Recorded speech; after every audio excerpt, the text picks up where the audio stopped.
عمران خان نے جب ان تینوں کے خلاف بیک وقت آواز بلند کرنا شروع کی اور ان سب کو ایک ہی منظر نامے کا حصہ قرار دیا تو میرے جیسے کئی سیاسی دانشوروں کو اس بات پر یقین ہی نہیں آیا۔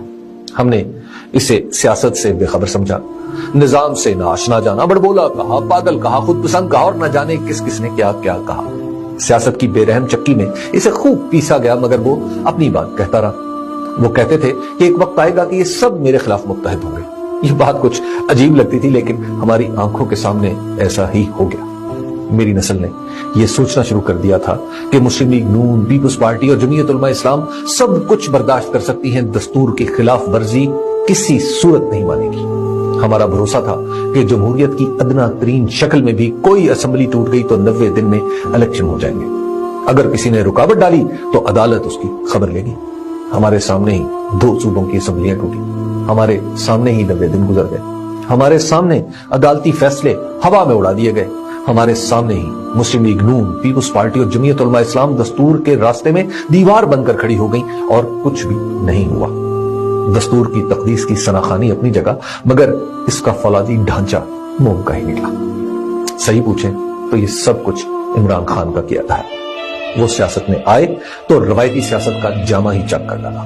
انہوں نے پاکستان کے نظام کی ہر کمزوری عیاں کر کے رکھ دی۔ انہیں روکنے کے لیے ایک دوسرے کے دشمن بھی یکجان ہو گئے۔ ان کا راستہ بند کرنے کے لیے ریاضی کے قانون بدل دیے گئے کہ اب پاکستان میں کسی کو معلوم نہیں کہ 90 کا عدد کیا ہوتا ہے، 90 دن کا کیا مطلب ہے، ان کی گنتی کیسے ہوتی ہے۔ ہم سمجھتے تھے کہ نگران حکومتیں انتخابات میں سیاسی جماعتوں کے درمیان توازن پیدا کرنے کے لیے بنائی جاتی ہیں۔ ہمیں اب پتا چلا ہے کہ ان کا مقصد وجود ہی ایک سیاسی جماعت کو ٹھکانے لگانا ہوتا ہے۔ صورت یہ بن گئی ہے کہ ایک طرف عمران خان ہے اور دوسری طرف سب کے سب، مگر پھر بھی بات نہیں بن رہی۔ اب ذرا اندازہ لگائیے کہ جن مسلمات کے ساتھ میری نسل بڑی ہوئی تھی اب انہیں ریت کی طرح بکھرتے دیکھتی ہے تو ہمارے دلوں پر کیا گزرتی ہوگی۔ میری نسل اس وقت اقلیت میں جا چکی ہے۔ ہماری تربیت میں شامل ہے کہ اپنے خیالات ٹوٹ بھی جائیں تو انہیں سینے سے لگائے رکھیں۔ ہمارے بڑے غلطی بھی کریں تو اس کی نشاندہی نہ کریں، صرف پی ٹی وی کی خبروں پر یقین کریں اور ریڈیو پاکستان سن کر سر دھنا کریں۔ نئی نسل کا یہ مسئلہ نہیں۔ ہمارے ذہنوں میں ماضی کی کچھ تقدیس باقی ہے۔ آج کے نوجوان کو اس کی کوئی پرواہ نہیں، وہ صرف مستقبل کے بارے میں سوچتا ہے۔ اسے تو یہ پتا ہے کہ جو کچھ عمران خان نے بتایا بالکل وہی ہوا۔ دیکھ تو ہم نے بھی لیا ہے مگر ہم کچھ سہمے ہوئے رہتے ہیں۔